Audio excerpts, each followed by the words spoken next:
Султаналиев Сайпиден. Учурда азыркы бийликтин келишине мен чоң салым кошком, түрмөдө жатканда кабар алгам, жардам бергем, кыйын күндөрдө таштаган эмесмин дегендердин санынан башың адашат. Мен өзүмдө абактан жазган каттарымдын биринде силер кыйналып турганда биз кабар алганбыз, ал кезде силер бизди баатыр дечүүсүңөр деп жазган жайым бар. Бирок ушунча көп камалган жарандардын арасынан бир гана инсан өзүнүн кылган кызматын бийликке милдет кылып, догурунуп колко кылган жок. Мыйзамдуулукту күтүп гана келет. Ал адам жогорку кеңештин депутаты болуп турганда акыйкаттык үчүн азыркы бийлик ээлерине эбегейсиз жардам көрсөткөнү коомчулукта ачык эле айтылып жүрө. Жакында мыйзамсыз камалган кемпир-абадчылардын баары акталып, саясий түлөө өткөрүштү. Тилекке каршы мен айтып жаткан инсан ал күндө түлөөдө эмес, түрмөдө өткөрдү. Бул адам Равшан Жээнбеков. Саясатчы мыйзамсыз абакта кармалууда. Акыркы кадамдарга караганда мыйзамыбыз иштеп, акыйкаттык орношу керек эле го деп жазат ал. Nazar News.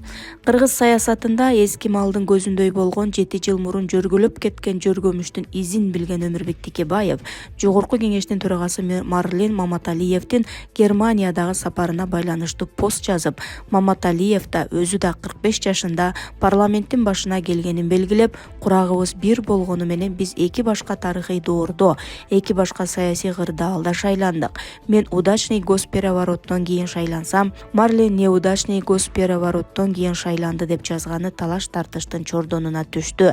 Ал бул билдирүүсү аркылуу өлкөдө орун алган соңку айлардагы болуп өткөн окуяларды ийгиликсиз мамлекеттик төңкөрүш деп атады.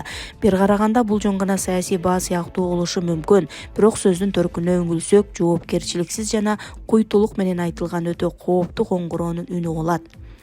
Эң оболу төңкөрүш деген түшүнүккө токтолсок, бул катардагы жөнөкөй публицистикалык метафора эмес, оор кылмыштан кабар берген көрүнүш. Мыйзамда так аныкталган, конкреттүү берене менен каралган мамлекеттик деңгээлдеги коркунуч. Андай айып расмий тергөө, далил жана соттун чечими менен гана коюлат. Азыркы шартта эч бир расмий орган төңкөрүш болмок деп юридикалык баа бере элек.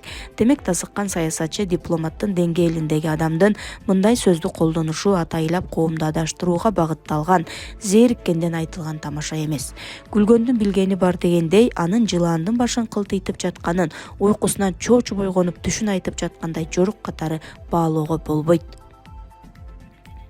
Тамтаңдап айтса да, тамашалап айтса да, же бир сырды билип ачык айтпай куйтуланып жатса да, айтылган сөз атылган ок. Миң актанып башкача түс берүү аракетин көргөн өтпөйт.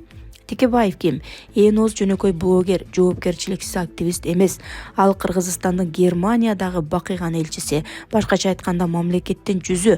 Ушундай кызматта отурган адам ар бир сөзүн таразалап, ар бир терминдин салмагын билип сүйлөшү керек. Анын билдирүүсү коомго күмөн, имиш, божомол деңгээлинде каралбашы керек. Ал мыйзам алкагында юридикалык, укуктук, саясий баа бере тургандай түшүнүктүү жайылтып жатат. Бул жерде эң кызыгы Текебаевдин позициясынын эки жүздүүлүгү. Кечээ эле саясий процесстердин чордону болгон, айрым күчтөрдүн устаты, багыт берүүчүсү катары таанылган адам бүгүн минтип четке чыгып алып, ийгиликсиз төңкөрүш деп акыл үйрөтүп отурат. Кимге? Кечээ өзүнүн жанында жүргөндөргөбү? Мындай учурда логикалык суроо жаралат. Эгер чындап эле төңкөрүш аракетин Текебаев билсе болсо, анда эмнеге бүгүнкү күнгө чейин тиешелүү органдарга кайрылган жок? Коомду бөлүп жарган адамдарды шектендирген, саясий чыңалууну күчөткөн билдирүү кандай максатта жасалды? Мындай сөздөр кумаранын оозун ачып, жинди чыгарып жибергендей эффект берет. Андан да кооптуусу, бул сөздөрдүн артында куйтулук жыттанып турат. Бир жагынан өзүн актап, мен болгону баа бердим дегендей позиция кармоо, экинчи жагынан кыйыр түрдө айрым күчтөрдү күнөөлүү кылып көрсөтүү. Үчүнчү жагынан жоопкерчилик болушу керек деген добулбас кагуу. Бул чынында эле өтө кооптуу саясий оюн жыттанат. Текебаевдей тажрыйбалуу саясатчы мындай кадамдын кесепетин жакшы түшүнөт. Демек, бул жөнөкөй жаңылыштык эмес. Бул эсептелген жүрүш. Бул жүрүш кимге каршы? Же кимди коргоо үчүн, же кимди отко салып берүү. Айтор Текебаев бул кылык аркылуу кимдин колу менен чок кармап, оюн кылып жатат. Мындай саясий терминдер менен ойну опурталдуу, туруксуздукка дал ушундай иттин өлүгү жыттанган куйтулук жол ачат. Андыктан Текебаев ийгиликсиз мамлекеттик төңкөрүш аракети кимдер тарабынан уюштурулганын ачык айтып, укуктук талаада далилдеп, мамлекеттик тергөө органдарына жардам бериши милдет. Анын айткандар чагымчыл мөздөгү саясий билдирүү катары абада асылып калкып калбашы керек. Алмаз Темирбек уулу. Next ТВ Текебаев элчи болорун укканда жүрөгүм дирт эткен Жылдызкан Жолдошова.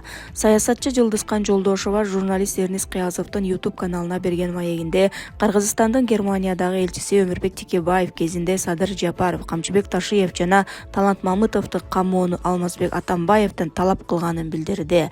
2021-жылдагы бийлик алмашуудан кийинки учурду эскерген Жылдызкан Жолдошова президент өзүнүн командасы менен гана иштеши керек экендигин белгиледи.